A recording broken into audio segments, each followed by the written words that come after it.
강의를 하겠습니다. 거듭남이라는 것은 굉장히 중요합니다. 제가 항상 이 회복 모임을 할 때 말씀을 드리는 것 강의 중에 하나인데, 우리가 거듭남에 대해서 온전히 좀 바로 알아야 할 필요가 있습니다. 이게 좀 이건 약한 것. 좀 올려드려요. 이거 올리는 것도 모르겠어요. 이거 한번 해요.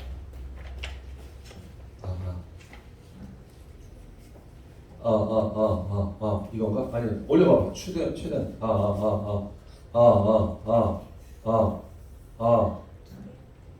여보세요? 됐어? 오케이. 거듭남에 대해서 우리가 좀 많이 좀 알아야 될 것 같아요. 좀 올바르게 알아야 될 것 같아요. 거듭남에 대해서 잘 모르다 보니까 자기가 거듭났는지, 또 거듭났으면 어떤 삶을 살아야 되는지를 잘 몰라요. 그러다 보니까 거듭남에는 확실하게 거듭난 자의 그 신분을 우리가 알게 될 때 우리는 움직일 수 있습니다. 우리 거듭난 그리스도인들은 왕의 자녀들입니다. 이 세상은 영적인 하나님을 눈으로 볼 수가 없어요. 그러다 보니까 자녀들이 가져야 할, 우리 왕의 자녀들이 가져야 할 생각과 행동과 태도를 보고 싶어 합니다. 이것을 그리스도인의 신분이라고 말을 합니다. 신분에 대한 분명한 자기 확신과 또 자기 신뢰는 꿈을 불러일으키고요. 그 꿈은 하나님이 우리에게 주신 사명이 무엇인지를 발견케 합니다. 여러분 모두는 거듭나셨습니까? 아멘. 아멘. 거듭나면 완전히 삶이 바뀝니다. 천국의 삶을 살게 돼요. 그리고 또 하나님을 따를 수가 있게 되죠. 온전히 예수님을 사랑할 수 있게 됩니다. 그러나 쉽게 거듭나는 것이 아닙니다. 우리는 지금까지 너무 거듭남이 쉽게 일어난다고 생각을 했어요. 그러나 오늘 확실하게 거듭남에 대해서 알고 돌아가시길 바랍니다. 한번 이 말씀 같이 읽어보겠습니다. 베드로전서 1장 3절 말씀입니다. 시작. 우리 주 예수 그리스도의 아버지 하나님을 찬송하리로다. 그의 많으신 긍휼대로 예수 그리스도를 죽은 자 가운데서 부활하게 하심으로 말미암아 우리를 거듭나게 하사 산 소망이 있게 하시며. 아멘. 예수님을 온전히 믿는 자는 거듭납니다. 거듭남의 은혜를 받게 되죠. 이는 하나님의 주권이기 때문에 우리가 언제 받는지는 잘 모릅니다. 그러나 우리 하나님께서 우리에게 은혜를 베푸신 대로 우리는 거듭남의 은혜를 받죠. 요한복음 3장에서 그런 말씀을 하셨죠. 바람의 비유로 말씀하셨는데, 어디서 바람이 와서 어디로 가는지 모르는 것처럼 우리가 성령으로 거듭날 때도 그러하다고 말씀하셨습니다. 사람마다 거듭남이 다 다르죠. 언제 거듭나는지는 다 모르죠. 하나님만 알고 계십니다. 그러나 예수님의 십자가의 죽음과 보혈 그리고 부활이 있어야만 합니다. 그것이 거듭남의 기초가 됩니다. 성령이 거하시는 토대는 바로 부활 사건 그리고 성령 그 거듭남에 인해서 하나님의 성령이 우리 안에 거하시게 되는 것이죠. 거듭난 자는 하나님의 나라를 볼 수도 있고 또 들어갈 수도 있습니다. 그리고 예수님을 닮아가는 또 여정의 출발이기도 합니다. 그러나 믿는다고 하면서도 거듭나지 않은 자들이 있습니다. 그들은 겉으로는 봐서는 알 수가 없어요. 교회 생활도 하고 또 예수님을 믿는다고 말을 합니다. 그리고 제사 훈련도 받고요. 또 봉사도 합니다. 누구 앞에서도 예수님을 또 자기 믿는 사람이라고 말을 하죠. 심지어 교회에서 직분도 받을 수 있고요. 집사도 장로도 목사도 될 수 있습니다. 그러나 삶에 있어서는 하나님의 자녀로서의 모습이 없습니다. 교회에 대한 헌신은 있지만 예수님에 대한 전적인 헌신은 없습니다. 세상을 거스르려고 하지 않습니다. 마치 그 예수님께 찾아온 부자 청년처럼 자신의 것을 모두 드리지 못합니다. 그것은 기복신앙입니다. 자기 만족의 신앙이며 자신의 유익을 위한 종교의 삶인 것이죠. 인간은 거듭남이 없는 헌신과 믿음을 가질 수가 있습니다. 일명 종교심이라는 것입니다. 우리 인간들에게는 그런 종교심이 다 가지고 있습니다. 그래서 그것을 혼동할 때가 너무 많아요. 수많은 종교인들이 많습니다. 착하게 사는 사람도 얼마든지 많습니다. 3,000배를 드립니다. 우리도 감히 할 수 없는 그런 힘든 일들을 하죠. 그 종교심으로 죽기도 하고 자기 모든 일생을 다 바치기도 합니다. 그러나 그 종교심은 죄를 해결하지 못하는 종교이기 때문에 구원함이 없습니다. 그래서 우리 믿음을 가진 자들은 반드시 거듭나는 그 은혜를 받아야 합니다. 지금은 예수님께서 모든 이 십자가의 공로를 완성하시고 십자가 사건을 다 완성하시고 우리 구원을 완성하시고 성령님이 오신 성령의 시대다 보니까 구약과는 다르게 우리는 진정으로 예수님을 믿는다 고백하고 받아들이면 거듭남의 은혜를 받게 됩니다. 이제 주께서 말씀하시는 거듭남이 무엇인지를 좀 우리가 배워보도록 하겠습니다. 첫 번째는 구약에서 거듭남에 대한 예표를 우리는 찾아볼 수 있습니다. 애굽은 하나님께서 지금까지 세상을 말씀하실 때 모형으로 표현을 하십니다. 애굽에서 종로로 탄 그 400년간의 그 종살이, 그것은 그들로서 구원의 갈급함을 갖게 만들었고요. 또 구원자를 대망하게 만들었죠. 이스라엘 백성들은 종살이 할 존재들이 아니었습니다. 그럼에도 그곳에서 종살이를 한 것은 마치 우리 인간을 하나님께서 창조하셨을 때 아들로서 창조를 했는데 우리가 죄로 인해서 넘어진 우리를 연상하게 만듭니다. 하나님께서는 그런 이스라엘 백성들을 구원하기로 작정하셨고 우리 죄의 죄용으로 살고 있던 우리를 건져내기로 작정하신 것이죠. 바로의 마음을 강팍하게 하셨습니다. 그리고 10가지 재앙을 쏟아 부으셨어요. 그리고 또 수많은 재앙들, 구름 기둥과 또 불 기둥, 그리고 홍해 갈라지는 이런 역사, 기적들을 이런 모든 것들을 다 보여주셨습니다. 이것은 열방이 모두가 정말 하나님이 굉장히 무서운 분이시구나, 위대하신 분이구나 하고 떨기에는 충분한 그런 기적들이었습니다. 그리고 이스라엘 백성들에게는 내가 진정한 하나님이다, 너의 하나님이고 너희는 나의 백성이다 라고 그것을 알려주기에는 충분한 사건들이었습니다. 홍해 통과는 물과 성령으로 거듭나야 한다는 예수님의 말씀 가운데 물을 예표합니다. 예수님의 십자가의 보혈로 우리는 죄 씻음을 받았습니다. 물로서 우리는 깨끗한 죄 씻음을 받은 상태이죠.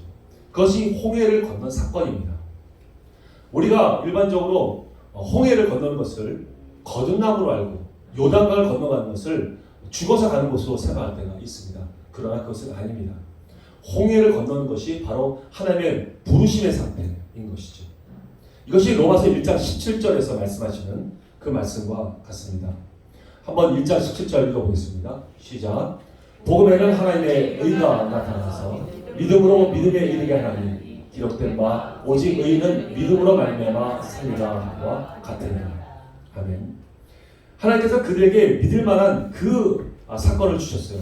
그래서 그 믿을 만한 그 믿음을 주셨고 그 믿음으로 자신이 고백하는 진정한 믿음의 고백이 필요한 것이죠. 홍해는 하나님께서 그들을 불러내시는 사건이었습니다. 넌 내 백성이다라고 불러내시는 사건이었어요. 근데 그들은 그 가운데에서 하나님을 받아들이고 고백할 수 있는 인격적인 고백이 필요했던 것이죠. 그들은 아직까지 성령으로 거듭나는 그런 사건이 있어야 하는 것이었습니다. 여러분, 광야는 하나님을 믿을 수 있도록 이끄시는 곳입니다. 예수님도 광야에 가서 시험을 받으셨죠. 광야는 영원히 있어야 할 곳이 아닙니다. 그런 광야는 백성들이 하나님은 나의 하나님이다, 진정한 나의 주님이라고 고백할 수 있는 그런 신앙의 고백이 있어야 하는 곳입니다. 그런 고백이 있을 때 하나님께서는 그를 자녀로서 거듭나게 해주시는 것이죠. 여기서는 구약에서는 요단강으로 이끌어 주십니다. 요단강은 11일이면 갈 수 있는 그 짧은 거리였습니다. 그러나 그런 고백이 없었을 때는 그걸로 인도하지는 않습니다. 하나님 광야를 계속 돌리셨죠. 믿음이 없는 자들은 결국 그 광야에서 다 죽었습니다. 60만이 죽었습니다. 여호수아와 갈렙을 빼놓고는 그 광야에서 다 죽었어요. 그들은 약속의 땅에 들어가지 못한 거고, 그리고 낙원에 들어가지 못한 것입니다. 왜 못 들어갔죠? 그들은 하나님의 놀라운 이적들은 굉장히 놀랍게 봤습니다. 홍해에 갈라지는 10가지 재앙을 쏟아붓는 것도 다 보았어요. 그러나 그것은 그들에게 그렇게 중요하지 않았습니다. 그들은 당장에 자기 배고픈 것, 목마른 것, 자기의 욕망을 채워줄 만한 금송아지 신이 필요했던 것입니다. 히브리서 3장 17절 말씀을 한번 읽어보겠습니다. 함께 읽겠습니다. 시작. 또 하나님이 40년 동안 누구에게 노하셨느냐? 그들의 시차가 광야에 엎드려진 범죄한 자들에게 아니냐? 또 하나님이 누구에게 맹세하사 그 안식에 들어오지 못하리라 하셨느냐? 고 순종하지 아니하던 자들에게 아니냐? 이러본데 그들이 믿지 아니함으로 능히 들어가지 못한 것입니다. 아멘. 그들은 하나님을 유일한 하나님으로 믿지 않았습니다. 그리고 그들을 1세대에 60만은 여호수아와 갈렙만 빼놓고 다 그 광야에서 죽었죠. 근데 우리는 스스로가 아직도 내가 광야에 있다고 자꾸 말을 합니다. 왜 우리가 광야에 머물러 있어야 합니까? 그러다 보니까 우리는 계속 먹을 거 달라고 그러고 하나님의 기적만을 바라고 있고 목마른 것을 원하고 있고 자신의 그런 욕망들 그리고 자신의 삶에 대한 집착으로만 살아가고 있는 것입니다. 이런 삶은 하나님의 그 사명을 발견하지 못합니다. 가나안 땅을 정복하라, 약속의 땅에 들어가라는 그 말씀을 평생 못 해보고 죽게 되는 것입니다. 하나님께서는 우리의 아버지가 되시고 우리의 필요를 다 채워주시니까 너는 그런 것에 대해서 걱정하지 말고 너는 약속의 땅, 기업을 누릴 만한 것을 쟁취하러 나가라 라고 말씀하고 계시는데 그 말씀을 듣지 못하고 있는 것이죠. 히브리서 3장에서 보면 60만의 백성들은 다 믿음 없어서 광야에서 죽었다고 얘기를 합니다. 그리고 그 후손들은 여호수아와 갈렙과 함께 약속의 땅에 들어갔죠. 여호수아는 예수님을 예표합니다. 예수님을 예표합니다. 그들을 구원할 자입니다. 그런데 갈렙은 그렇지 않습니다. 그분은 히브리어로 그 이름의 뜻이 공격자라는 뜻입니다. 그래서 예수님께서 천국은 침노한 자의 것이라고 말씀하신 것처럼 공격해야 들어갈 수 있는 곳입니다. 내가 그것을 원하고 내가 침노하겠다는 그 강력한 의지가 있어야지 들어갈 수 있는 곳인 것입니다. 홍해는 우리의 의지와 상관없이 홍해는 하나님께서 가르셨습니다. 그리고 마른 땅이 되게 하셨죠. 그래서 우리는 그곳을 건너갈 수 있었습니다. 그러나 요단강은 다릅니다. 요단강은 내가 발을 내디뎌야 합니다. 그 당시 요단강은 우기라서 굉장히 범람할 정도로 무섭게 흘러가던 강이었습니다. 거기서 잘못하면 휩싸여서 죽을 수도 있는 그런 상태였죠. 그러나 발을 내딛고 하나님의 말씀에 순종하고 내가 그 가나안 땅에 들어가기를 원하고 발을 내딛었을 때 그 요단강이 다시 갈라지기 시작된 것이죠. 바로 그것이 거듭남의 은혜인 것입니다. 하나님께서 우리에게 원하시는 것은 바로 이것입니다. 우리에게 믿음을 주셨지만 그것을 믿었다고 해서 우리가 구원받는 것이 아니란 말이죠. 우리의 인격을 가진 우리의 고백이 있어야 하는 것이죠. 지금도 하나님께서 누구든지 처음 부르실 때에는 살아계심을 나타내 보여주십니다. 이스라엘 백성들에게 10가지 재앙을 쏟아 부으시고 하나님 놀라운 이적들을 나타내신 것처럼 누구든지 예수님을 믿게 되면 그 기적을 보여주십니다. 이적들을 보여주십니다. 믿을 만한 것들을 보여주셔요. 그렇다고 해서 그것을 믿었다고 해서 구원받는 것이 아닙니다. 만약에 그것을 믿었다고 해서 구원받는다고 한다면 야고보서 2장 19절에서 말씀하시는 네가 하나님을 한 분이신 줄 믿느냐? 잘한도다. 귀신도 믿고 떠느니라 라고 말씀하셨어요. 그러면 귀신들도 믿었으니까 구원받아야 되는 거 아니겠습니까? 하나님 이 믿음이라는 것은 하나님을 알고 받아들이는 것 그리고 하나님과 깊은 교제가 있고 그분을 알아가는 것입니다. 인격적으로 주님을 아는 것이에요. 그것이 믿음인 것입니다. 여기서 히브리어로 안다라는 말은 야다라고 말을 하는데 그것은 지식적으로 아는 것이 아니라 관계를 갖는 알을 말합니다. 부부관계처럼 말이죠.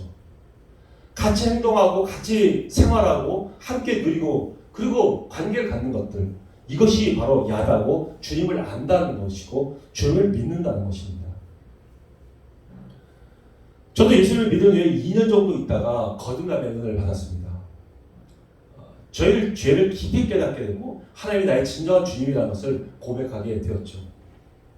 그러나 그 전에도 저는 교회를 다녔고 예수님을 믿는다고 말을 했고 그리고 어디 가서든지 또 예배를 잘 드렸습니다. 그러나 제가 거듭나지 않았다는 사실을 지금 와서 보면 압니다. 그때 저의 거듭난 상태가 아니었어요. 왜냐하면 저는 신앙을 가졌고 예수를 믿었다고 하면서도 술, 담배, 나쁜 짓 다 하고 다녔습니다. 어떤 분들은 그렇습니다. 예수님 믿고 시간이 지나면 저절로 그런 건 다 없어져 라고 얘기합니다. 오랜 시간이 지나면 없어진다고 얘기합니다. 여러분, 그렇지 않습니다. 거듭난 그런 것이 아닙니다. 오래돼서 없어진 건 그건 종교심에서 없을 수 있습니다. 불교 다니는 사람들도 술, 담배 안 할 수 있습니다. 그건 종교심으로 없애는 거예요. 그러나 거듭난은 아닙니다. 거듭난은 그렇지 않습니다. 순식간에 바뀝니다. 왜? 내가 거듭나고 해서 내 안에 성령님으로 다시 태어난 거예요. 하나님의 자녀가 되었어요. 내 안에 성령님이 계십니다. 이제는 죄가 죄인지를 알아요. 그것을 하면 안 된다는 것을 알려주세요. 그전에는 몰랐어요. 그러나 성령님이 들어오시면 그 죄라는 것을 압니다. 바뀌어요. 뿌리가 바뀌듯이 완전히 바뀌는 것입니다. 이때부터가 진정한 성장이에요. 예수님을 알아가는 성장인 것이죠. 그리고 실제로 생명을 태어난 것, 우리의 모체가 성령님이신 겁니다. 그 성령 안에서 우리가 태어난 것이에요.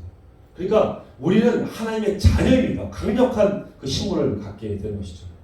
이러한 진정한 경험이 있어야 됩니다. 예수님을 진정으로 만나고 고백하는 경험이 있어야만 거듭남의 은혜를 받게 되는 것이죠. 여러분, 요단강을 건너게 되면, 곧 거듭남이 있게 되면 가나안 땅은, 그 땅은 정복의 삶입니다. 그것은 전쟁터입니다. 그것은 완성된 곳이 아니에요. 우리가 점령해 나가야 합니다. 땅을 차지해야 되고 침노해야 되는 곳이에요. 만약에 우리가 침노하지 않으면 우리가 당할 수 있는 곳입니다. 분명히 구약은 실체의 그림자라고 말씀하셨어요. 가나안 땅, 만약에 지금도 그 땅이라고 얘기한다면 천국의 땅이 왜 필요합니까? 땅은 무엇을 의미하는 것이죠? 바로 거듭난 상태에서 이제 하나님께서 나를 하나님의 자녀로 삼아주면 그 안에 있는 더러운 찌기 같은 구습들이 있습니다. 남아있습니다. 그것들을 하나하나 정복해 나가는 것입니다. 하나님이 통치하는 내가 될 수 있도록, 완전히 예수님의 장성한 분량으로 자랄 수 있도록 하나하나를 점령해 나가는 거예요. 그것은 이긴 거나 다름없습니다. 왜? 하나님께서 그것을 주겠다고 약속하신 가나안 땅처럼 성령님께 순종해서 나가면 그것은 다 점령될 수밖에 없는 것이에요. 우리가 거듭났으면 우리 안에 있는 이 죄성들, 썩어져가는 구습들은 다 점령될 수밖에 없습니다. 그것을 다 몰아낼 수 있어요. 이것이 가나안 싸움인 것입니다. 그리고 내 앞에 주신 그 사역지들, 하나님께 내게 맡겨주신 그 사명들을 정복해 나가서 하나님의 통치가 이루어지게 하는 것이 바로 가나안 싸움인 것이죠. 우리는 요단을 건너서 가는 곳이 죽어서 가는 곳이라고 말할 때가 있습니다. 그러나 우리는 홍해를 건넜을 때 아까도 말씀드렸지만 주님을 나의 진정한 주님이라고 고백할 수 있는 그곳입니다. 그런 고백이 없으면 평생을 가도 그 가나안 땅 건너가지 못하고 죽습니다. 만약에 홍해를 걷는 것이 거듭납니다. 그리고 그렇게 쉽게 마른 땅으로 다 깔아줘서 가는, 그렇게 쉽게 거듭나는 것이라고 말을 한다면 여러분, 그 60만 명은 거듭나서 다 죽은 것입니다. 믿음이 없어서 죽었다고 히브리서에서 얘기하고 있습니다. 여러분, 홍해를 걷는 것은 그렇게 쉽게 그냥 마른 자리 깔아놓고 가서 거듭나는 그런 것이 아닙니다. 하나님은 우리 인격적으로 대하시고 우리 인격적인 고백을 원하시는 분이신 것입니다. 아멘. 네. 에베소서 5장 14절 말씀을 한번 보겠습니다. 함께 읽겠습니다. 시작. 그러므로 이르시기를 잠자는 자여 깨어서 죽은 자들 가운데서 일어나라. 그리스도께서 너에게 비추이시라 하셨느니라. 아멘. 그 가나안 땅은 하나님께 순종하고 싸워 정복하지만 내가 정말 당하는 곳이에요. 그러나 하나님께 순종하면, 성령님께 순종하면 반드시 정복되고 승리하는 곳입니다. 이미 쌓아놓은 당상이에요. 게임이 안 됩니다. 그러나 불순종하면 땅을 정복하지 못하고 힘겹게 살아가는 그런 자가 되고 맙니다. 우리가 거듭난 자들 가운데도 잠자고 있는 자가 있습니다. 그리고 싸우지 않는 자들이 있어요. 그런 자들은 삶이 힘듭니다. 왜 그러냐면 사단은 우리를 공격합니다. 거듭난 자를 공격해요. 거듭나지 않는 자를 공격할 필요가 없어요. 이미 자기네 종이니까. 그런데 거듭난 자는 하나님의 백성이에요. 그러니까 공격할 수밖에 없습니다. 가나안 땅에 들어오면 여기 전쟁터예요. 수많은 포탄이 날아다니고 총알이 빗발치는 그런 전쟁터입니다. 근데 그곳에서 잠자고 있는 자가 있습니다. 자기가 어떤 존재인지도 모르고 자기가 군사인지도 모르고 그냥 잠자고 있는 것이죠. 하나님께서 너무나도 안타까워서 지금 계속해서 외치고 있는 것입니다. 일어나라. 그리고 가서 나와서 싸워라 라고 말씀하고 계시는 것이죠. 그렇지만 아직 거듭나지 않은 자들, 광야에 머물러 있는 자들, 아직도 내가 사는 것에 집착하고 내 먹고 마시는 것에 집착하고 이런 것에 집착하고 있는 자들에게는 하나님께서 말씀하십니다.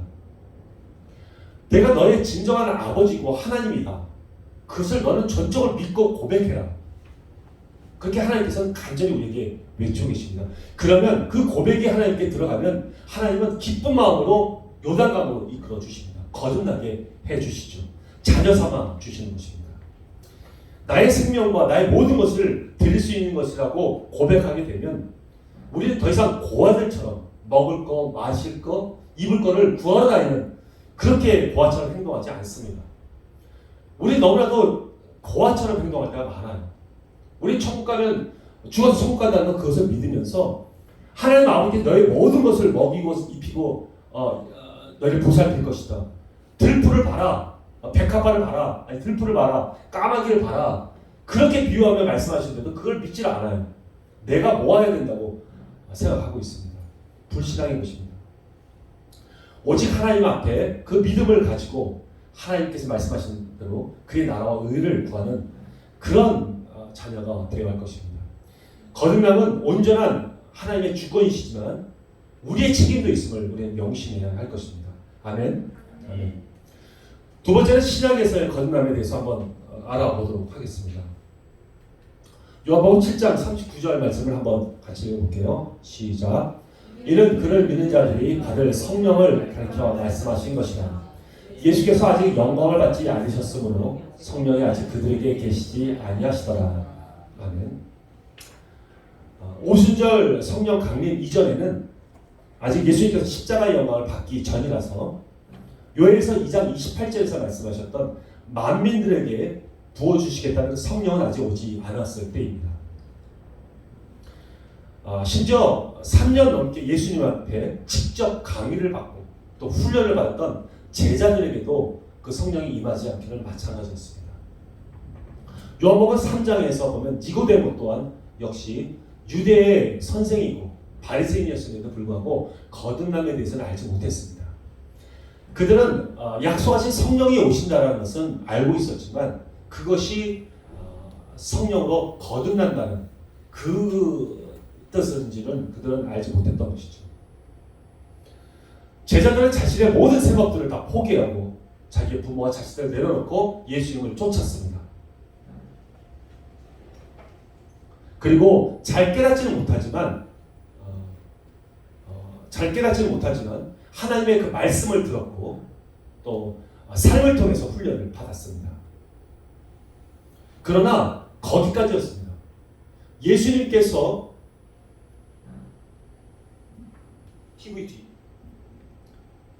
예수님께서 잡히던 날에 그들을 모두 도망가고 말았죠. 수제자였던 베드로는 예수님을 부인했는데 저주하면서까지 부인했습니다. 그런데 고린도전서 12장 3절에 보면 하나님의 영으로 말하는 자는 예수님을 저주할 자가 없다고 말씀하셨습니다. 그러니까 베드로는 아직 거듭나지 않았던 것이죠. 그래서 베드로는 처절하게 후회를 했습니다. 예수님을 모르다 구원한 것이 너무나도 부끄러우니까요. 처절하게 후회했습니다. 그러나 그 후회도 거기까지였습니다. 그런데 예수님이 부활한 것을 만났고 주님을 보았음에도 자신이 무엇을 해야 되는지를 알지 못했던 것이에요. 그래서 그는 예수님의 그 부활을 보았음에도 불구하고 그 동료들과 고기 잡으러 갔습니다. 업으로 다시 돌아간 거예요. 고기 잡으러 갈 거라고 갔습니다. 이것이 우리의 임마누엘 성령님이 함께하지 않는 거듭나지 않은 우리들의 모습인 것입니다. 거듭나지 않은 자들의 모습인 것입니다. 그러나 예수님의 십자가 그 사건 이후, 부활의 이후 오순절 사건 때 성령님이 내려오신 다음에는 완전히 달라졌습니다. 베드로와 그 모든 제자들이 달라졌습니다. 이것이 거듭난 자의 그 특징인 것입니다. 거듭난 놀라운 말씀입니다. 우리 신분이 하나님의 아들로 바뀐다는 것이죠. 아들됨은 엄청난 권세가 있습니다. 그래서 하나님께로부터 태어났습니다. 모체가 아까도 말씀드렸지만 성령님이라는 거예요. 우리 어머니, 영의 어머니가 성령님이라는 것입니다. 강력하죠. 예수님처럼 살 수 있게 도와주시고 예수님의 제자의 삶을 살 수 있도록 이끌어 주십니다. 그래서 영원토록 하나님과 함께 자녀로서 성장하는 시작이 바로 거듭나는 것입니다. 그러면 언제 우리가 거듭난지에 대해서 한번 보겠습니다. 로마서 10장 9절 말씀을 함께 읽어보겠습니다. 시작. 네가 만일 내 입으로 예수를 주로 시인하며 또 하나님께서 그를 죽은 자 가운데서 살리신 것을 내 마음에 믿으면 구원을 받으리라. 아멘. 여러분, 예수님을 믿는다는 것이 그저 입으로만 고백하는 그런 믿음이 아닌 것입니다. 그 말씀에 순종하고 또 진심으로 주님을 사랑하고 따라야 하는 것이죠. 그래야 거듭나게 된다는 것을 우리는 알아야 할 것입니다. 그 당시 예수님을 주님이라고 고백한다는 그 고백은 굉장히 참 엄청난 고백이었습니다. 자신의 생명과 자신의 가족, 자신의 모든 일터를 빼앗길 수도 있는 그런 고백이었던 것이죠. 환난과 핍박을 각오했던 고백이었던 것입니다. 이방 종교 추종자들과 또 정치적인 그런 통치자들, 그리고 제사장들, 또 유대 관원들, 그 유대교를 믿는 모든 자들한테 온갖 핍박을 다 받았습니다. 그리고 심지어 죽기까지 했죠. 그런 각오로 그 당시에 예수님은 나의 주님이라고 고백하는 것과 같습니다. 그렇게 고백했던 것입니다. 지금 북한에서도 마찬가지입니다. 예수님을 주님이라고 고백을 하면 그들은 바로 정치범 수용소로 끌려갑니다. 그리고 혹독한 시련을 받고 죽습니다. 이런 상태에서 예수님을 나의 주님이라고 고백하는 것입니다. 지금도 나이지리아나 아프리카 같은 무슬림 지역에서 예수님을 나의 주님이라고 고백하면 그는 그 마을에서 쫓겨납니다. 집이 불타고요. 보코하람이라는 그런 테러 단체를 통해서 생명의 위협도 받고 가족들이 죽습니다. 이런 위험 가운데서도 예수님은 나의 주님이라고 고백하는 그 고백인 것입니다. 그런데 지금 우리는 너무 쉽게 예수님이 나의 주님이다 라고 고백을 합니다. 그리고 그것이 거듭났다고 생각을 하죠. 그 당시 로마서를 쓴 것은 로마서 AD 57년경에 쓴 것인데 그때 환란은 엄청난 환란들이 있었습니다. 여러분, 우리가 그런 것을 경험하지 못했기 때문에 지금 예수님 믿는다고 말하는 고백들은 여러분 심각하게 우리가 조심해서 생각해야 하고 또 다시 한번 우리가 마음을 다져야 할 필요가 있는 것이죠. 우리나라는 지금 어떻게 복음을 전하고 있습니까? 우리는 어떤 식으로 전도를 하죠? 한국에서 전도를 하고 예수님을 전합니다. 사형리로 전하기도 하고 우리가 준비했던 복음의 말씀으로 전도를 하죠. 그러면 예수님을 믿는다고 말을 합니다. 그럼 벌써 교회에 나와서 교회로 인도해 줍니다. 그리고 예수님을 주님이라고 고백하는 순간 그는 거듭난 자로 지금 봅니다. 왜? 성령이 함께 해주지 않으면 예수님을 주라고 고백할 수 없다고 성경에 써있기 때문에 그렇습니다. 그냥 그 고백이 아닌 것입니다. 그래서 교회를 가면 새신자반에 들어가죠. 그리고 예수 그리스도를 배웁니다.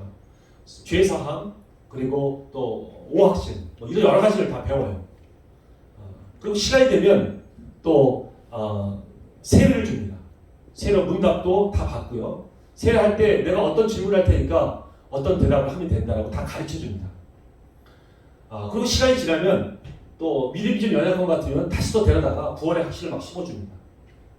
왜? 구원의 확신이 없으면 천국에 못 간다는 그런 생각 때문에 그렇습니다. 여러분, 신앙의 고백은 그냥 지식적으로 알아서 고백되는 것이 아닙니다. 내가 예수님을 만나야 합니다. 인격적으로 만나야 해서 고백하는 것이 고백이 진정한 고백인 것이죠. 이 고백은 예수님이 나의 진정한 나의 주님이라고 하는 이 고백은 초대교회 때는 참 많이 나왔습니다. 정말 열악한 환경 가운데고 생명의 위협을 받았지만 진실된 그런 고백들이 많이 나왔어요. 그런데 지금은 그런 고백들이 쉽게 나올 때가 아닙니다. 왜냐하면요, 너무 풍족합니다. 많은 것을 가지고 있어요. 아쉬울 게 전혀 없습니다. 그러다 보니까 예수님을 그렇게 간절하게 찾지를 않습니다. 그러니까 그래도 지식적으로 믿으라고 하니까 교회 나가서 믿습니다. 그리고 교회 생활을 하죠. 봉사도 하고요. 또 집사 직분도 줍니다. 또 열심히 또 거기서 충성하다 보니까 주변 사람들이 또 칭찬도 합니다. 거기 있는 사람들이 얼마나 교회 있는 사람들이 착합니까? 착하게 보이죠. 그러니까 같이 있는 사람들이 좋다 보니까 같이 신앙생활을 합니다. 여러분, 이러한 것들이 바로 종교생활을 하는 것입니다. 전에도 말씀드렸지만 예수님께 말씀하셨던 물과 성령으로 거듭나야 하는 그 부분에 있어서 예수님의 그 부르심을 받은 물로서 죄 씻음 받은 그 상태인 것입니다. 이들에게는 아직까지 성령으로 거듭나야 할 그 시점이 필요한 것입니다. 그 성령으로 거듭나지 않으면 아무리 해도 그건 종교생활은 끝나는 것입니다. 마치 바리새인들처럼 머무르고 마는 것이죠. 다만 언제 거듭난지는 알지 못합니다. 왜? 바람의 비유처럼 사람마다 그건 다 다르기 때문에 그렇습니다. 이들은 아직까지 예수님을 나의 진정한 주님이라고 고백한 적이 없습니다. 이렇게 전도받아서 온 사람들은 아직까지 그런 고백이 없었습니다. 그저 지식적으로만 믿고 지금까지 왔던 것이죠. 그래서 거듭나기 전에 베드로의 모습처럼 자신의 유익에 해가 된다면 언제든지 주님을 버릴 수 있는 그런 상태인 것입니다. 그래서 지금 거듭난 자들을 보면 대부분 삶의 고난을 겪고 또 어떤 아픔이 있고 그래서 주님을 만나는 경우가 많이 있는 것입니다. 육신의 병, 또 가족 간의 어떤 불화들, 그리고 사업의 실패, 삶의 어떤 그런 굉장한 위기들, 이런 것들을 만나서 나락으로 떨어진 다음에 주님 앞에 그 손을 뻗고 하나님께서 건져내시는 그 손길을 느꼈을 때, 진정 나의 하나님은 나의 구원자시구나를 고백할 수 있는 그 고백이 있을 때 거듭나게 되는 것이죠. 제 주변에는 신앙생활을 모태에서 또 신앙생활을 하는 사람들이 많이 있습니다. 그렇지만 그들이 거듭난 시기는 다 다릅니다. 어떤 사람은 20살에 거듭나기도 하고요. 어떤 사람은 40살에 거듭나기도 합니다. 그 시간이 다 달라요. 그렇지만 거듭난 다음부터 그 사람의 삶은 다릅니다. 자신의 삶을 변화되기로 결단을 하는 것이죠. 그러니까 우리가 잘못 알고 있는 계속 신앙생활 오래 하면 더 변화될 것이다 라고 생각하는 그 착각에서 벗어나야 하는 것입니다. 그건 종교생활인 것입니다. 지금 우리가 예수님 주님이라고 고백하는 고백은 정말 진지해야 합니다. 내 생명과 삶을 전부 주님께 드리겠다는 고백이 있어야 하는 것이죠. 이러한 고백이 있게 될 때 하나님께서 우리에게 거듭남의 은혜를 선물로 주시는 것입니다. 이 구약의 모든 선지들이 이 거듭남을 받기를 원했습니다. 절실히 소망했던 것이에요. 그러나 바로 그런 것들을 그들은 알지도 못했지만 만민에게 주겠다는 그 성령이 내 안에 임마누엘과 함께하겠다는 것을 간절히 원했어요. 그 당시에는 왕과 제사장과 선지자만이 그 성령을 받을 수 있었거든요. 근데 이제는 하나님 앞에 고백하는 그 고백이 있을 때 이렇게 하나님의 자녀가 되는 이 놀라운 은혜를 누리게 된 것입니다. 이렇게 거듭난 이후에는 우리는 수많은 사단의 이후에도 공격을 받습니다. 그래서 그것을 우리가 믿음으로 거절하고 싸워서 승리하는 싸움을 계속해서 이어나갈 것입니다. 그러다 보면 예수님의 장성한 분량으로 우리가 자라게 되는 것이죠. 아멘. 아멘. 네 번째는 거듭난 세 가지 의미를 이제 한번 보겠습니다. 첫 번째는 하나님과 새로운 관계를 맺게 됩니다. 요한복음 1장 12절 13절 말씀을 함께 읽어보겠습니다. 시작. 영접하는 자, 곧 그 이름을 믿는 자들에게는 하나님의 자녀가 되는 권세를 주셨으니 이는 혈통으로나 육정으로나 사람의 뜻으로 나지 아니하고 오직 하나님께로부터 난 자들이니라. 아멘. 거듭남은 하나님과 새로운 관계를 맺게 되는 것입니다. 하나님의 아들로서 입양되는 것이죠. 양자로서 입양된 것입니다. 입양기관에서 들어본 적이 있습니다. 저는 입양기관에 가면 내가 원하는 아이를 가서 데려와서 그냥 같이 사는 줄 알았어요. 그런데 그것이 아니었습니다. 그 아이에 대한 적성기록부나 건강기록부 같은 모든 자료들을 다 줍니다. 그럼 그것을 면밀히 다 검토해봐요. 그리고 마음에 드는 아이를 그 중에서 추립니다. 그리고 그 아이와 한 달씩 살아봅니다. 그러고 나서 내 마음에 드는 아이를 내 아이로 입양하게 되는 것이죠. 저는 맨 처음에 양자라고 했을 때 굉장히 기분이 안 좋았어요. 왜 양자냐? 친아들이 아니고 왜 데려온 자식이지? 라고 생각을 했어요. 그런데 친자식은 못나도 친자식이고 정말 부족해도 친자식이고 또 속상하게 만들고 부모의 속을 썩게 만들어도 친자식입니다. 그건 바꿀 수가 없습니다. 그저 그냥 친자식이에요. 근데 양자는 다릅니다. 그것은 여기서 아까 입양기관에서 얘기했던 것처럼 내 마음에 그 부모가 데려올 아이의 내 마음에 들었다는 거예요. 어떤 기준인지는 몰라요. 어떤 부모는 정말 잘생긴 아이를 데려오고 싶을 거예요. 어떤 부모는 똑똑한 아이를 데려오고 싶을 거예요. 근데 어떤 부모는 조금 지식적으로 발달이 늦은 아이를 일부러 데려오는 경우도 있습니다. 다 그것이 결국 그 부모의 마음에 들었다는 거예요. 마음에 합했다는 거예요. 우리를 양자로 삼았다는 것은 하나의 마음에 합했다는 것입니다. 이게 얼마나 큰 은혜인지 아십니까? 그리고 하나님께서 우리를 양자로 택하시면서 그 기업을 마땅히 받을 만한 존재라는 것을 아셨기 때문에 우리를 양자로 부르신 것이에요. 우리는 그것을 할 수 있습니다. 하나님께서 우리에게 시키신 모든 것을 할 수 있는 그런 존재인 것이에요. 그것이 양자라는 의미인 것입니다. 우리에게 하나님의 그 능력도 함께 주셨다는 것을 말하는 것이죠. 그런데 양자 받은 사람들은 난 그것을 못한다. 난 내가 너무 어려워. 나에게 너무 과분한 걸 주셨어. 난 그것을 감당하기 어렵다고 말합니다. 여러분, 바울이 말한 것처럼 능력 주신 자에서 내가 모든 것을 할 수 있습니다. 아멘. 선택받지 못한 자들이 얼마나 우리를 부러워하시는지 아십니까? 그 영이. 근데 우리는 그것을 그 기쁨으로 알지 못하고 있는 때가 너무 많은 것 같아요. 거듭난 자들은 영혼을 사랑하는 열정이 생깁니다. 그리고 세상을 바라보는 눈이 달라요. 거듭난 자는 그렇습니다. 진짜 거듭나면 밖으로 나가게 되어 있어요. 그리고 거듭난 자들이 많아진다면 세상은 변화되고 바뀌게 되어 있습니다. 그런데 세상이 바뀌지 않는 이유를 보면 우리가 생각하는 만큼 교회에 거듭난 자가 그렇게 많지 않습니다. 하나님도 항상 말씀하셨죠. 알곡과 가라지가 함께 자라고 있다고요. 거듭나지 않는 자들이 교회에 굉장히 많습니다. 여러분, 우리는 거듭나야 합니다. 하나님의 자녀가 되면 달라집니다. 거듭나면 바뀌게 되는 것이죠. 세상을 바뀌게 하는 것, 열방을 향한 그 눈물을 갖게 되는 것은 교회에서 신앙생활하고 교회 다니고 그냥 출석만 했다고 그런 마음이 생기는 것이 아닙니다. 거듭나야만 알 수 있는 것입니다. 그런 마음을 가질 수 있게 되는 것이죠. 두 번째는 내 안에 죄의 문제와 새로운 관계를 맺게 됩니다. 로마서 8장 1절에서 2절 말씀 한번 읽어보겠습니다. 시작. 그러므로 이제 그리스도 예수 안에 있는 자들에게는 결코 정죄함이 없다니 이는 그리스도 예수 안에 있는 생명의 성령의 법이 죄와 사망의 법에서 너를 해방하였습니다. 아멘. 여러분, 어떤 열매를 맺는 나무가 있습니다. 근데 그 열매가 죄악을 맺는 열매예요. 죄악의 열매예요. 근데 이 죄악의 열매를 띄고자 합니다. 보기가 안 좋아서. 근데 세상 사람들은 그 열매를 자꾸 띄려고 하죠. 그러나 그 열매가 없어지나요? 이 세상에 있는 진액들을 빨아먹고 있으면 그 열매는 죄악의 열매를 맺게 되어 있습니다.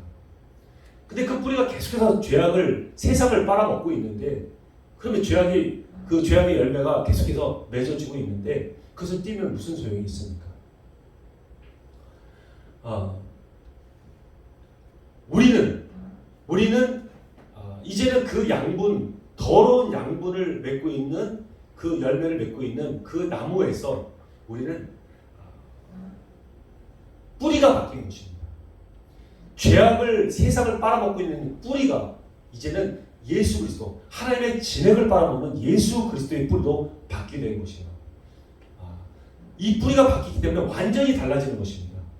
서서히 바뀌는 것이 아닙니다. 아까 말한 것처럼 종교 생활에서 내가 담배가 나쁜 거라서 담배를 건강상 끊어버릴래, 보기 안 좋으니까 끊어버릴래, 이런 돈 닦듯이 없어지는 것이 아닙니다.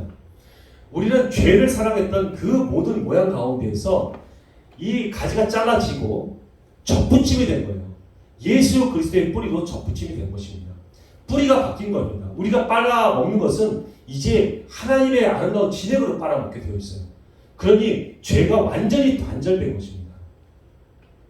완전히 정욕에서 거세된 것을 말하고 있습니다. 이것이 하나님의 자녀로서 거듭났다는 것입니다. 다만 좀 시간이 필요합니다.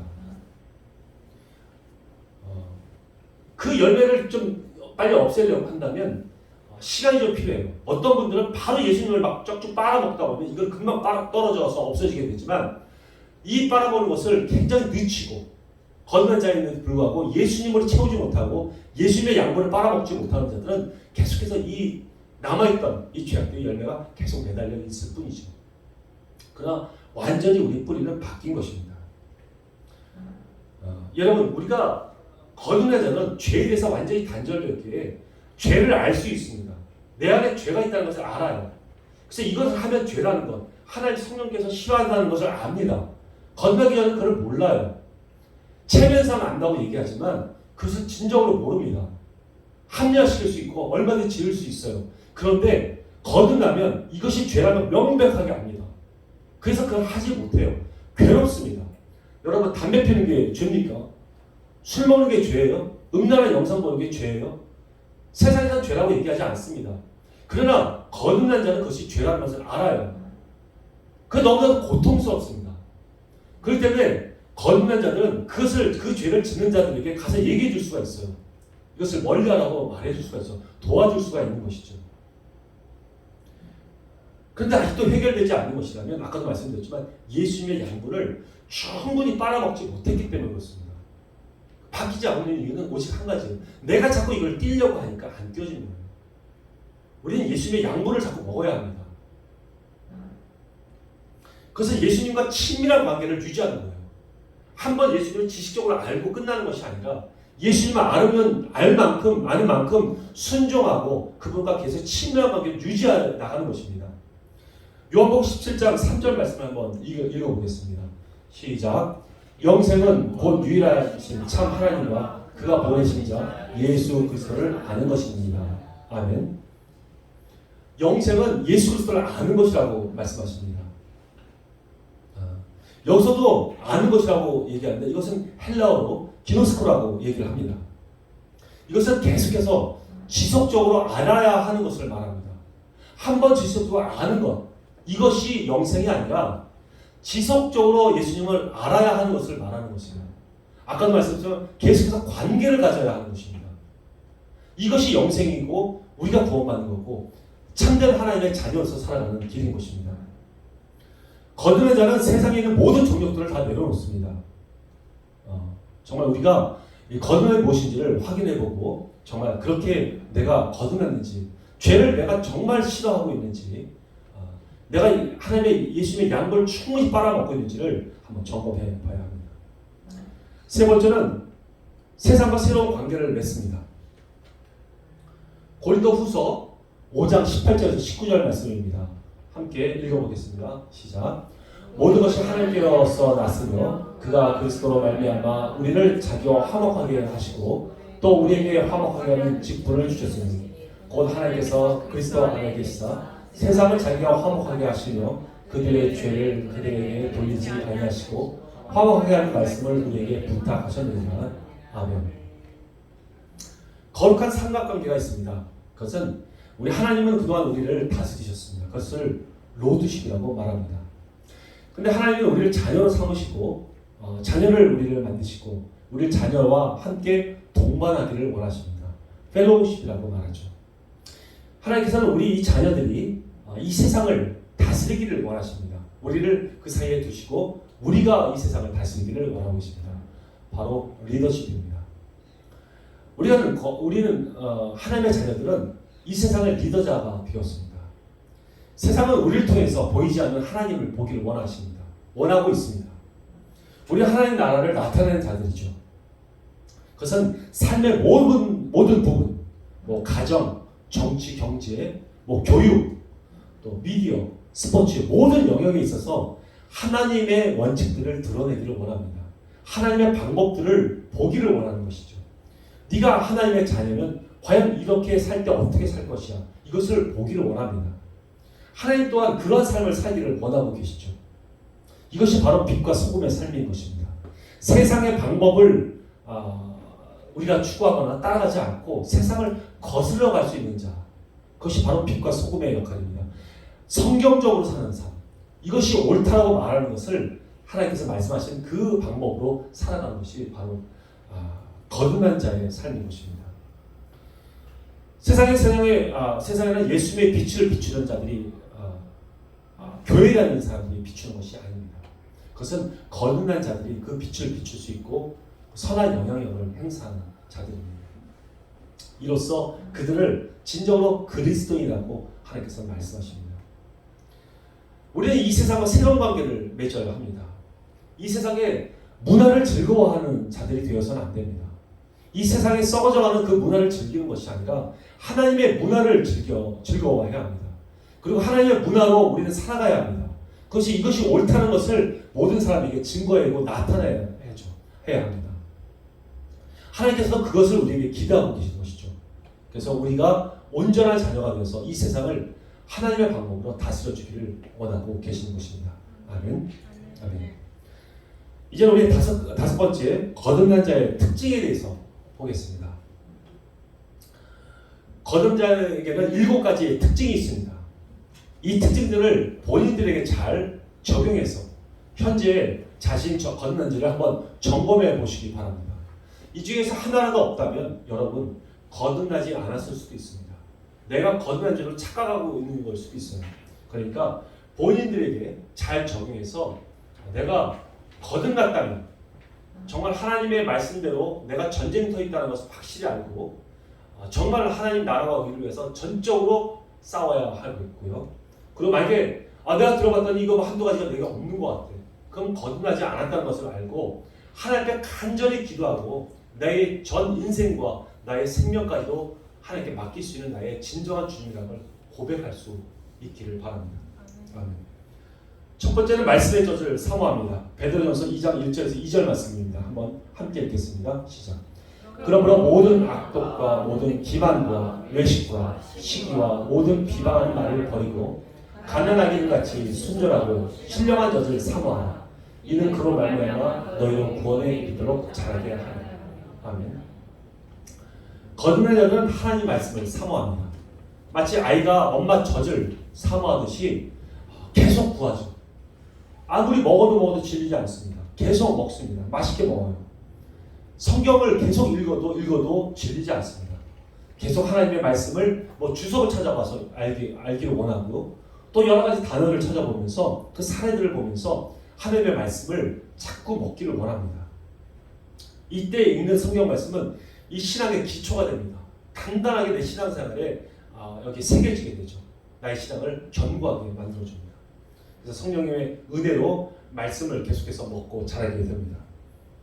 저도 예수님을 믿고 한 2년 정도 지난 다음에 거듭남의 은혜를 받았습니다. 전 그때부터 하나님을 향해서 전력 질주했죠. 말씀을 엄청나게 하루에 5시간씩 읽었습니다. 아무리 봐도 질리지 않았어요. 교회 가서는 저 막 봉사를 하고 섬겼습니다. 질리지 않습니다. 계속 내 마음속에 갈급함이 막 생겨요. 수년 동안 남산식물원에 가고 복음을 전했습니다. 전도를 했어요. 비가 오나 눈이 오나 하루도 빠지지 않고 매일 간 건 아니고 토요일마다 갔습니다. 가서 전도를 하는데 비가 오든 눈이 오든 갔습니다. 눈이 한방눈이 왔을 때 한 명도 없었어요. 그때 전 그 벤치에서 무릎 꿇고 기도했습니다. 예수 믿겠다. 이게 예수 믿은 지 얼마 안 돼서였어요. 복음을 전하고요. 그리고 비가 오면 아주 장마철 폭우가 쏟아져도 우산 쓰고 나가서 복음을 전했습니다. 그때 기다리던 사람이 있었습니다. 복음을 전했고 예수를 영접하게 했죠. 이런 일들을 계속했습니다. 그리고 지하철에도 전도하고요. 복음을 전했습니다. 그렇지만 내 마음속에서는 아직도 갈급함이 넘쳐요. 갈급함이 계속 갈급함이 제가 있었습니다. 교회에서는 가장 어렵다는 봉사들은 제가 다 맡아서 했습니다. 그래도 채워지지 않아요. 내 갈급함. 날마다 울었습니다. 채워지는 갈급함 때문에. 그런 가운데 하나님께서 선교단체로 저를 이끌어 주셨어요. 거기는 선교단체는 제가 지금까지 오면서 모든 선교단체를 많이 보았지만 훈련 중에 가장 센 것 같아요. 하여간 뭐 기간은 3년 반의 기간이었고 저는 5년 있었지만 3년 반 기간 동안에 굉장히 강력한 훈련을 받았습니다. 전문인의 리더가 되려고 해서 모든 영역들의 것을 두루 성경적으로 다 공부를 한 것입니다. 3년 반 동안 매주 화요일과 목요일날은 저녁 때 늦게까지 교육을 받습니다. 한 달에 2주는 일주일 내내 하는 2주 동안은 세미나가 매달 있습니다. 2번씩 있습니다. 그래서 5일 내내, 일주일 내내 세미나를 갔죠. 밤 11시간 세미나 갔습니다. 토요일 날은 신무가 사명학교를 열어서 또 간사로 섬깁니다. 하루 종일 섬기죠. 또 한 달에 3번의 금식이 의무적으로 금식을 해야 되고요. 또 의무적으로 철야를 해야 됩니다. 그리고 1년에 2번씩 선교를 갔다 와야 합니다. 그리고 자신의 가장 소중한 것을 내려놔야 합니다. 그때 삼성 다니던 친구가 있었는데 올해의 삼성인상을 받았어요. 굉장히 삼성의 그 멤버들이 얼마나 많은데 올해의 삼성인이었어요. 근데 그것이 자기의 우상이 되고 가장 소중한 거라 해서 내려놨습니다. 그만뒀죠. 저도 물론 제가 부족하지만 20년 전에 연봉 6천 가까이 됐던 그 직장을 내려놓고 선교에만 집중하게 됐습니다. 거기서는 모든 전문 분야에 있는 필독서가 수백 권이 있습니다. 그것을 다 읽어야 합니다. 읽고 레포트를 다 써서 내야 됩니다. 그런 사역들을 계속했어요. 그렇지만 저는 갈급함이 있었습니다. 그 갈급함을 채워주는 그 기쁨이 있었어요. 너무너무 기뻤습니다. 세미나를 직접 잡아서 교회를 빌려서 저희가 직접 세미나를 진행을 했어야 합니다. 그 여러 가지들을 다 했는데도 항상 기쁘고 즐거웠어요. 또 공동생활도 했어요. 한 지역에 같이 살았습니다. 집들이 모여서 산 거죠. 거기서 뭐 자기 생활의 모든 것을 오픈시키면서 살았습니다. 그것이 가장 어렵습니다. 자기 생활을 오픈하면서 생활해서 하나하나를 하나님 성경적으로 살아갈 수 있도록 받는 거, 교육받는 거. 그렇게 살아왔어요. 그런데 정말 그런 삶을 사니까 제가 채워지기 시작했습니다. 하나님으로 충만하게 채워졌어요. 너무나도 복된 시간이고 기쁜 시간이었습니다. 거듭난 자들은 이렇게 스스로 말씀인 곳을 찾아갑니다. 그리고 말씀을 먹어도 기쁘고 즐겁습니다. 그래서 제자 훈련을 아무리 많이 받아도 기쁘고 즐겁죠. 스스로 점검해 보십시오. 하나님의 말씀을 사모하고 계십니까? 그러면 그분은 거듭난 자인 것입니다. 두 번째는 주의 음성을 듣습니다. 요한복음 10장 27절 함께 읽겠습니다. 시작. 내 양은 내 음성을 들으며 나는 그들을 알며 그들은 나를 따르느니라. 아멘. 거듭난 자들은 하나님의 음성을 듣습니다. 잘못 이해하는 분들은 이 귀에 있는 달팽이관을 건드려서 들리는 것처럼 생각할 수가 있습니다. 그러나 그런 것은 아닙니다. 하나님은 영이시기 때문에 영으로 직접 우리에게 말씀하실 수 있습니다. 영으로 듣는 것입니다. 마치 사무엘이 엘리 제사장을 듣지 못했지만 사무엘에게 불렀을 때 사무엘을 들은 것처럼 말이죠. 바울이 다메섹 도상에서 하나님의 예수님의 음성을 들었을 때 주변의 사람은 듣지 못했죠. 마치 그런 것처럼 영으로 직접 말씀하십니다. 또한 하나님께서는 우리에게 말씀하실 때 모든 환경들이나 또 여건들이나 주변들을 통해서도 말씀하실 수 있습니다. 직접적으로 우리에게 느끼게 해주시죠. 이 마음에 하나님께서 느끼게 해주십니다. 그래서 대부분은 성경에 있는 말씀을 통해서 우리에게 알려주십니다. 죄악을 저지르는 일들이 있으면 우리 가운데 마음에 하나님을 경외한 가운데 두려움을 주셔서 그 죄악을 저지르지 못하게 하죠. 또한 어떤 힘든 일이라도 기쁜 일이라면 하나님께서 우리의 마음에 거룩한 부담을 주십니다. 그래서 그것을 하기를 원한다고 마음에 말씀해 주시죠. 우리는 그것을 힘들지만 순종하고 나갈 때 우리 하나님께서는 우리에 대한 말씀을 주실 때 굉장히 하나님의 말씀을 잘 들을 수 있는 민감한 영적인 민감함이 생기게 됩니다. 이런 사람들은 점점 신앙들이 잘 자라게 되는 것이죠. 어린아이들도 태어날 때는 전부 인격적으로 태어났습니다. 지정의가 다 있습니다. 완전한 채로 태어나게 됩니다. 그래서 부모의 음성을 듣게 돼요. 다만 이 사회생활하는데 필요한 표현 방법을 아직 못 배웠을 뿐입니다. 그러나 그것을 배우면 곧바로 알게 돼요. 영과 육의 원리는 같습니다. 영적으로 다시 거듭난 그런 거듭난 자들은 하나님의 음성을 들을 수 있게 돼요. 그리고 한번 들으면 계속해서 그분의 말씀을 따라가게 되어 있습니다. 그래서 계속해서 그렇게 자란 자들은, 거듭난 자들은 사단의 목소리가 어떠고 사단의 음성이 무엇인지를 압니다. 그래서 사단의 유혹들을 거절할 수 있어요. 분별할 수 있습니다. 왜냐하면 예수님의 그 신격과 하나님의 신격과 그분의 성품과 다르다는 걸 알기 때문에 분별해낼 수가 있는 것이죠. 하나님의 음성을 듣습니까? 그러면 그는 거룩한, 그 거듭난 자인 것입니다. 아멘. 세 번째는 히브리서 10장 7절 8절 말씀인데, 하나님의 징계를 감사하게 받습니다. 한번 같이 읽어보겠습니다. 시작. 너희가 참음은 징계를 받기 위함이라. 하나님이 아들과 같이 너희를 배우려 하시나니 어찌 아버지가 징계하지 않는 아들이 있으리요. 징계는 다 받는 것이거늘 너희에게 없으면 사생자요 친아들이 아닙니다. 아멘.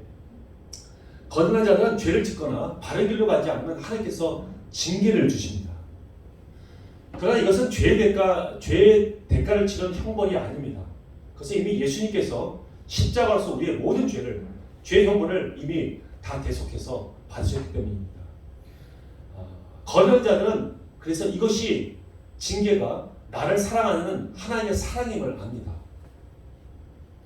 하나님께서는 어떻게 우리에게 징계를 주실까요? 사업의 어려움, 또 가족 간의 불화, 또 이런 건강의 문제, 이런 것으로 우리의 징계를 주실 수가 있겠죠. 그러나 그것은 사랑이고 바른 길로 인도하시려는 하나님의 뜻인 것을 우리 거듭난 자는 다 압니다. 로마서 8장에서 보면은 거듭난 자에게는 결코 정죄함이 없다고 말씀하셨기 때문입니다. 우리에게 정죄하거나 그러지 않습니다. 하나님의 사랑으로 우리를 가르치기를 원하십니다. 그래서 그분의 계획에 따라 우리를 야단치기도 하시고, 우리를 때로는 우리가 죄를 지었어도 잠깐 기다릴 때도 있으십니다. 우리의 연약함을 아시고 기다려 주실 때도 있죠. 부모가 그러하듯이 말이죠. 그렇게 하나님의 징계를 받은 자들은 점점 하나님의 마음을 알게 됩니다. 무엇이 죄악이고 어떤 것을 해서는 안 된다는 것을 하면 안 된다는 것을 알게 되죠. 그러면 점점 하나님의 그 아픔이 무엇인지를 압니다. 그래서 하나님께서 이것을 하면 싫어한다는 것을 알게 되어서 그 죄를 멀리하게 되죠. 점점 성숙하게 되고 또 장성하게 자라게 됩니다. 불평불만을 갖지 않고 주의 징계를 즐겁게 받으니까 그는 거듭난 자인 것입니다. 아멘. 아멘. 네 번째는 요한 1서 12장 15절 16절 말씀입니다. 그의 나라와 의의 거듭난 자는 소망을 둡니다. 한번 같이 읽어보겠습니다. 시작. 이 세상이나 세상에 있는 것들을 사랑하지 말라. 누구든지 세상을 사랑하면 아버지의 사랑이 그 안에 있지 아니하니, 이는 세상에 있는 모든 것이 육신의 정욕과 안목의 정욕과 이생의 자랑이니 다 아버지로부터 온 것이 아니요 세상으로부터 온 것이라. 거듭난 자들은 세상의 마음을 빼앗기지 않습니다. 이 세상이 영원하지 않은 곳이라는 것을 알기 때문에 그렇습니다. 우리가 가야 하는 곳이 영원한 하나님 나라라는 걸 알기 때문에 이 세상에 있는 것에 마음을 두지 않습니다. 영원한 하나님 나라에 필요한 것에만 집중하죠. 영원한 하나님 나라에 돈이 필요합니까? 세상 명예를 하나님 앞에 자랑할 건가요? 또 세상 지식이 하나님 나라에 필요한가요? 예수님이 지식이 부족해서 우리의 지식을 필요로 하실까요? 아니죠. 우리의 도움이 필요하신 분이 아닙니다. 그분은 완전하신 분이십니다. 전지전능하신 하나님이시죠. 우리가 필요한 것이 무엇일까요? 얄팍한 지식이 필요할까요? 아닙니다. 성경에서 달란트 비유를 하는데 우리는 달란트 비유를 오해하는 것이 있습니다. 한 달란트 가진 자처럼 우리는 오해합니다. 여러분, 그 오해를 우리는 벗어야 합니다. 달란트는 말은 부계 단위를 말합니다. 그래서 1년치 봉급이 20년치 봉급이 한 달란트였어요. 그 정도 달란트는 굉장히 큰 무게 단위였습니다. 그러나 재능에 따라서 달란트를 주셨다고 말씀하십니다. 재능은 헬라어로 탈란타라고 말합니다. 지금의 탤런트가 됐죠. 그 탤런트를 가지고 그 탤런트에 따라서 달란트를 주셨습니다. 근데 이 달란트의 비유를 이 말이 비슷하다 보니까 마치 재능을 개발해서 이 재능을 남겨야지 하나님께 영광을 돌리는 거라고 오해를 했습니다. 그것이 아닙니다. 여기서 말하는 달란트라는 것은 그 재능에 따라서 우리가 태어난 그 환경을 말합니다. 어떤 사람은 부유한 곳에 태어났고요. 어떤 사람은 가난한 곳에 태어났습니다. 열악한 북한에서 태어나서 예수님을 믿게 되었고요. 어떤 사람은 대기업의 아들로서 예수님을 믿게 되었습니다. 다 그 위치가 달라요. 그렇지만 하나님께서 거두신 것이 과연 무엇입니까? 그들에게서 얻으려고 하는 것이 무엇이에요? 세상 그 재능을 개발해서 성공하고 그렇게 발전된 것을 하나님께서 원하고 계신가요? 물론 그런 좋은 환경에서 태어난 자들은 재능을 잘 개발해서 사회에 유익을 주어야 합니다. 박사가 되고 의사가 되어서 유익하게 줘야 되겠죠. 그러나 하나님이 결산하는 것은 바로 그것을 결산하는 것이 아닙니다. 그것은 한 달란트 받은 자나, 그러니까 저 북한에서 태어난 자나, 또는 이 아무리 좋은 이 남한에서 부유하게 태어났든 간에 하나님께 구하는 것은 성령의 열매를 구하는 것입니다. 하나님 나라에 필요한 것을 구하는 것입니다. 그것을 결산하겠다는 것입니다. 하나님께서, 예수님께서 여기서 이 왕의 비유는, 이 주인의 비유는 재림하실 우리 예수님을 얘기하신 것인데, 예수님이 오셔서 이 세상에 없어질 이 세상의 것을 지금 정산하시겠습니까? 하나님 영원한 나라에 필요한 것을 정산하겠죠. 어떤 환경에 있든지 상관이 없습니다. 얼마큼 남기든지 상관없어요. 그래서 5달란트가 됐던 2달란트가 됐던 칭찬할 것이 똑같았습니다.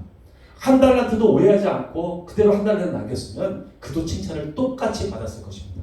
왜냐하면 하나님이 구하신 것은 한 가지였기 때문에, 성령의 열매였기 때문에 그렇습니다. 근데 1달란트 가진 자는 그것을 오해했습니다. 주지도 않은 자, 주지 않은 곳에서 구하는 주인으로 잘못 알았습니다. 우리가 한번 읽어보겠습니다. 마태복음 25장 15절 말씀. 이거는 당연히 주셨고, 이거는 24장 25절 한번 다시 우리 한번 같이 읽어보겠습니다. 시작. 1달란트 받았던 자는 와서 이르되 주인이여, 당신은 굳은 사람이다. 심지 않은 데서 거두고 해치지 않은 데서 모은 줄로 내가 알았으므로 두려워하여 나가서 당신의 달란트를 땅에 감추어 뒀나이다. 보소서 당신의 것을 가지셨나이다. 아멘. 이 사람은 하나님을 잘못 알았습니다. 자기 주인을 잘못 알았습니다. 우리도 하나님을 잘못 알 때가 너무 많습니다. 지금 열악한 환경 가운데 있는 자들에게 정말 세상의 성공을 원하셨을까요? 자기 달란트를 잘 개발해갖고 그것을 사회에 유익하게 한 것을 가지고 결산하려고 하셨을까요? 아닙니다. 지금 먹고 살기도 힘들고 자기 생명을 보존하기도 힘든 그런 상태에서 무엇을 요구하겠습니까? 하나님이 요구하시는 것은 성령의 열매고 하나님의 예수님의 성품을 담는 것을 요구하고 계시는 것입니다. 지금 신사도 운동하는 자들이 이렇게 얘기합니다. 하나님을 잘못 압니다. 지금 각 영역에 있는 정상에 올라가서 하나님의 방법으로 통치하고 다스리자라고 말합니다. 이것은 마지막 때의 사단의 유혹인 것입니다. 우리 보고 하나님께서 정상에 올라가라고 말씀하신 적이 없어요. 우리는 빛을 비추면 됩니다. 그 빛을 등경 위에 올리신 분은 하나님이세요. 하나님이 직접 올리십니다. 우리가 기어 올라가서 등경에 올라가는 것이 아닙니다. 우리는 빛을 비추면 되는 것입니다. 그런데 그들은 자기들이 가지고 있는 권력과 재물이 그렇게 많이 있다 보니까 그 욕심이 나서 그 끝에 올라가자고 얘기하는 것입니다. 신사도 운동은 절대 잘못된 주장들입니다. 이렇게 정상에 올라갔던 그 신앙의 지도자들이 넘어진 것을 우리는 수없이 많이 봤습니다. 왜냐하면 하나님은 우리가 직접 올라가기를 원하고 계시지 않았기 때문에 그렇습니다. 우리에게 하나님께서 원하시는 것, 정말 우리에게 원하신 성령의 열매는 무엇입니까? 갈라디아서 5장 22절 말씀입니다. 그것은 사랑과 희락과 화평과 오래 참음, 자비와 양성과 충성과 온유와 절제입니다. 이것이 하나님의 열매입니다. 이것은 북한 땅에서 또 얻을 수 있고요. 이 남한의 부유한 곳에 영국 왕실에서도 이것을 거둘 수 있습니다. 하나님께서 어떠한 니네가 재정 달란트로 정말 이것을 부유하게 했을지 몰라도 내가 너에게 결산할 것은 이것이다 라고 말씀하시는 것이죠.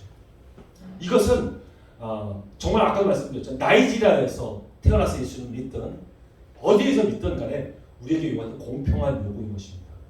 부유한 곳에서만 얻을 수 있는 그런 요구라면 불공평한 요구죠. 하나님은 우리에게 이러한 것들을 요구하고 계셨고 또 그것을 기뻐하십니다. 예수님 안에서 우리 거듭난 자들은 바로 이러한 것을 압니다. 거듭난 자들은 이 세상의 것이 무엇이고 하나님 나라에 필요한 것이 무엇인지를 알아요. 그래서 하나님 나라에 집중할 수 있습니다. 여러분 거듭나셨습니까? 그렇다면 세상의 것이 무엇이고 하나님 것이 무엇인지를 분별할 수 있습니다. 아멘. 예를 들어서 우리가 한 가지 예만 드리겠습니다. 자녀들, 대학교의 자녀들의 교육에 대해서 대학 입시에 대해서 한번 말해보겠습니다. 세상의 왜곡된 교육 방법으로서는 정말 일반인 직장인으로서는 사교육비를 댈 수 없습니다. 학교를 가려면 학원을 보내야 되는데 워낙 비싸요. 그러니 남편이 버는 돈 가지고는 그 사교육비를 댈 수가 없어요. 그 다음에 아내가 나가서 일을 해야 합니다. 사교육비를 벌어야죠. 그러다 보면 아내가 있어야 할 그 가정의 한 부분이 결여됩니다. 그래서 서서히 분열이 일어나기 시작하고 가정들에 있어야 할 자리에 그 역할을 못하게 되니까 서서히 갈라지게 되죠. 그래서 어떨 때는 어떤 가정들은 완전히 붕괴되기도 합니다. 이것은 이 세상의 신이 이 권세자가 정말 이 가정을 붕괴시키려는 이 사회의 시스템인 것입니다. 그들의 목적은 가장 교회의 기본되는 이 가정을 무너뜨리는 것이 목적인 것입니다. 어떠한 교육 환경이든 무슨 어떤 스포츠가 되든 어떤 영역이든지 사단은 이것을 공격해서 가정을 붕괴시켜버리려고 합니다. 교회의 가장 기본되기 때문에 그렇죠. 우리는 그것을 바로 볼 수 있어야 합니다.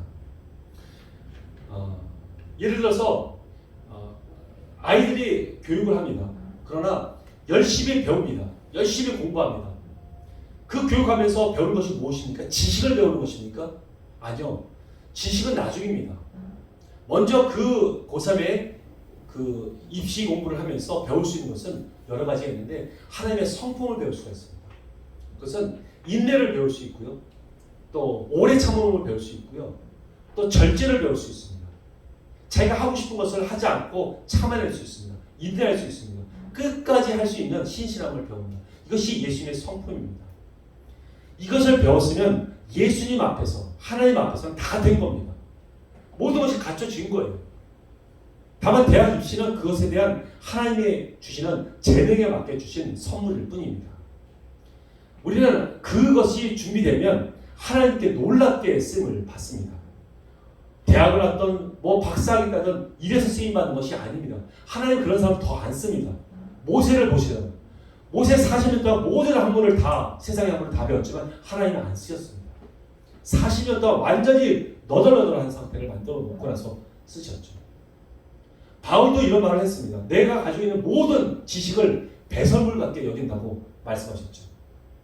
그런데도 그 말씀을 우리가 듣고 믿으면서도 우리 자녀들에게는 적용하지 않고 있는 것입니다. 과연 가난한 자들에게도 지식을 요구하셨을까요? 박사학위를 요구하셨을까요? 아닙니다. 하나님이 시대가 변해도 아무리 변해도 하나님의 말씀은 그대로입니다. 우리 그것을 따라가야지 변화가고 있는 이 세상에 맞춰서 쫓아갔다가는 이 신앙이 희석되기가 너무너무 쉬운 것입니다. 아멘. 아멘. 다섯 번째는 영적으로 싸워야 함을 압니다. 에베소서 6장 12절 말씀을 한번 같이 읽어보겠습니다. 시작. 우리의 시험은 혈과 육을 상대하는 것이 아니요 통치자들과 권세들과 이 어둠의 권세 세상 주행한 자들과 하늘에 있는 악의 영들을 상대하노라. 아멘. 거듭나지 않은 자들은 영적 싸움이 무엇인지 모릅니다. 그러나 거듭난 자들은 영적 싸움이 있다는 것을 알아요. 그리고 그렇게 싸워야 한다는 것을 압니다. 왜냐하면 영적 세계가 있다는 사실을 알기 때문에 그렇죠. 사단은 거듭난 자를 공격합니다. 그래서 우리를 넘어지게 하죠. 그리고 좌절하게 만들고 또 실패하게 만들고 낙심하게 만듭니다. 그래서 믿음에서 떠나게 만듭니다. 그런데 이 사실을 하나님께서 과연 모르실까요? 하나님의 아버지는 다 아시죠. 왜냐하면 하나님의 허락이 있어야만 우리를 공격할 수 있습니다. 사단은. 그렇지 않고는 우리가 옷깃도 건들지 못한다고 성경에 분명히 나와 있습니다. 그런데 왜 하나님께서 이러한 공격을 허락을 하실까요? 그것은 우리의 신앙의 성장을 위해서 있죠. 그 사실을 거듭난 자는 압니다. 그래서 우리에게 어려움이 오면 그것을 하나님 관점으로, 세상적인 관점이 아닌 영적인 관점에서 바라봅니다. 어려움이 왔어요. 그러면 제일 먼저 내 안에 있는 죄성들을 먼저 확인합니다. 내가 죄를 지어서 하나님께서 내게 징계를 하시는 것인가 한번 돌아봅니다. 그리고 만약에 그것으로 나온 것이라면 바로 회개하고 돌이키죠. 그런데 만약에 죄로 일한 것이 아니라고 한다면 이것은 믿음으로 뚫고 나가서 싸우라는 하나님의 싸움인 줄 우리가 알고 믿음으로 싸웁니다. 중보기도 하고요. 영적으로 선포합니다. 그래서 승리로 이끌어가죠. 여러분 그림자 이론을 아시죠? 어떤 본체가 있습니다. 근데 그림자가 있죠. 이 그림자를 옮기려고 한다면 어떻게 옮겨야 합니까? 세상 사람들은 이 그림자를 직접 옮기려고 합니다. 이 그림자가 눈에 보이는 그런 현실이기 때문에 그렇습니다. 그러나 실제적인 본체는, 실체는 바로 이 건물의 영적인 세계에 있습니다. 이 그림자를 옮기려면 이 영적인 본체를, 그러니까 실체를 움직여야 합니다. 그래야지 이 나타나는 현상이 움직여지는 것이죠. 우리는 영적으로 태어난 자들은, 거듭난 자들은 바로 이 부분을 압니다. 그래서 어떤 문제들이 이 그림자와 같은 어떤 이런 부분들이, 표현적인 부분들이 바꾸려고 한다면 영적인 부분을 우리는 먼저 집중해서 이것을 바꾸려고 합니다. 우리의 싸움은 눈에 있는 것이 아니라는 것을 알기 때문이죠. 그렇게 영적 싸움이 무엇인지 알고 영적인 부분을 먼저 생각하시니까 그는 거듭난 자입니다. 아멘. 아멘. 네. 여섯 번째는 예수님을 사랑합니다. 요한복음 8장 42절 말씀을 함께 읽겠습니다. 시작. 예수께서 이르시되 하나님 너희 아버지였으면 너희가 나를 사랑하였으니 이는 내가 하나님 아버지께서 왔습니다. 나는 스스로 온 것이 아니요 아버지께서 나를 보내시는 것입니다. 아멘. 예수님을 사랑하는 것이 곧 하나님을 사랑하는 것입니다. 그러나 하나님을 사랑한다는 사람들은 많습니다. 자신의 종교를 가지고 있는 자들은 자신의 신이 다 하나님이라고 말하기 때문에 하나님을 사랑한다고 말합니다. 그러나 그들은 예수님을 사랑할 수가 없습니다. 예수님은 거듭난 자만이 사랑할 수 있는 것입니다. 요한복음 21장에서 예수님께서는 베드로에게 너는 나를 사랑하느냐라고 물으셨습니다. 그 물음은 아가페 사랑으로 물으셨습니다. 여러분, 아가페 사랑이 무엇이죠? 아가페 사랑은 하나님의 사랑입니다. 완전하신 사랑입니다. 그럼에도 불구하고 사랑하는 사랑입니다. 네가 어떠하든 간에 내가 죽기까지 너를 사랑한다는 그 사랑이 아가페의 사랑인 것이죠. 상대방이 어떠함에도 불구하고 사랑할 수 있는 사랑이 아가페 사랑입니다. 예수님께는 이렇게 베드로에게 질문하신 것이죠. 근데 베드로는 세 번 다 필레오 사랑으로 대답을 했습니다. 필레오 사랑은 인간적인 사랑입니다. 연약한 사랑. 네가 나를 사랑하면 나도 너를 사랑한다는 그런 불완전한 사랑인 것입니다. 그 사랑으로 베드로는 사랑한다고 고백을 했습니다. 예수님은 세 번째 질문에서는 아가페 사랑으로 질문하지 않으시고 필레오 사랑으로 질문하셨습니다. 지금은 베드로가 거듭나지 않아서 아가페 사랑을 할 수가 없는 존재라는 걸 아셨기 때문에 세 번째는 필레오 사랑으로 질문하신 것입니다. 오순절에 성령이 임하면 너는 아가페로 사랑할 수 있다는 것을 아셨기 때문에 세 번째는 기다려줄 수 있었던 것이죠. 하나님께서 우리 예수님께서 말씀하신 것처럼 하나님을 내 몸과 같이 내 목숨을 다해서 사랑하라. 내 이웃을 내 몸과 같이 사랑하라 하셨던 그 말씀의 사랑은 다 아가페 사랑입니다. 그것은 우리 인간으로 사랑할 수 없는 사랑입니다. 그러나 거듭난 자는 그 사랑을 할 수 있습니다. 왜냐하면 성령님께서 우리 안에 계시고 예수님의 사랑을 사랑할 수 있기 때문이죠. 거듭난 자는 아가페 사랑을 할 수 있습니다. 자신의 가장 귀한 독생자를 우리에게 주셨고 또 자신의 생명을 내어주면서까지 우리를 사랑하시는 그 사랑을 알기 때문이죠. 그 사랑의 힘으로 우리는 그 사랑을 할 수 있습니다. 그 사랑으로 우리를 변화시킵니다. 그리고 우리는 예수님과 생각과 마음과 뜻이 하나가 될 수 있도록 일치가 될 수 있도록 힘씁니다. 그걸 원합니다. 그것이 거듭난 자입니다. 예수님이 기뻐하시면 나도 기쁘고 예수님 싫어하면 나도 싫어하는 그런 자가 됩니다. 지금도 예수님은 우리에게 물으십니다. 너는 아가페로 나를 사랑하느냐? 우리는 진지하게 대답해야 합니다. 우리 안에는 성령님으로 하나님의 사랑으로 우리는 사랑할 수 있어야 합니다. 그렇게 예수님을 사랑하시니까 그는 거듭난 자입니다. 아멘. 아멘. 끝으로 7번째, 이웃을 사랑합니다. 요한일서 4장 7절에서 8절 말씀을 함께 읽어보겠습니다. 시작. 사랑하는 자들아, 우리가 서로 사랑하자. 사랑은 하나님께 속한 것이니 사랑하는 자마다 하나님께로부터 나서 하나님을 알고 사랑하지 않는 자는 하나님을 알지 못하나니 이는 하나님은 사랑이시니라. 하나님으로부터 난 자, 하나님을 알고 또 사랑할 수 있다는 말씀하시죠. 하나님의 계명은 단순합니다. 그것은 사랑하라는 말씀입니다. 하나님을 사랑하고 이웃을 사랑하라는 말씀이죠. 하나님의 사랑에 감격한 자들은 하나님의 사랑으로 충만하게 됩니다. 그래서 이러한 사랑을 할 수가 있게 됩니다. 그 사랑이 흘러나게 되죠. 그래서 사랑할 수 있게 되죠. 주님의 사랑으로 충만하게 된 사람들은 그 사랑을 가지고 하나님께서 원하시는 곳을 갈 수 있습니다. 그래서 선교지로 떠날 수 있는 곳이죠. 자기의 생활과 자기 환경과 맞지 않는 그곳에 가서 하나님의 사랑을 전할 수 있는 것입니다. 우리나라에 왔던 그 최초의 선교사 토마스 선교사나 아펜젤러 선교사 같이 이 선교사들은 그 오지에 가서 사랑해주고 선교할 수 있는 것입니다. 그리고 순교할 수도 있는 것이죠. 이제 하나님 사랑한다면 우리는 이런 이웃을 사랑할 수 있습니다. 자신의 두 아들을 죽인 그 폭도를 자신의 양자로 삼은 그 손양원 목사와 같은 그런 사랑을 할 수 있는 것입니다. 이것은 예수님의 사랑이기에 한량없는 사랑입니다. 인간이 할 수 없는 아가페 사랑인 것이죠. 내 사랑하는 예수님께서 나의 원수를 사랑하고 계시니 나도 그 원수를 사랑할 수 있는 것입니다. 이런 사랑을 할 수 있는 분이 바로 하시는 자가 바로 거듭난 자인 것이죠. 지금은 잘 안 되더라도 이런 사랑을 하기를 원하시니까 그는 거듭난 것입니다. 아멘. 아멘. 자, 이제 거듭난 자들의 특징에 대해서 다 알아봤습니다. 우리 각자가 거듭난지를 한번 확인해 보십시오.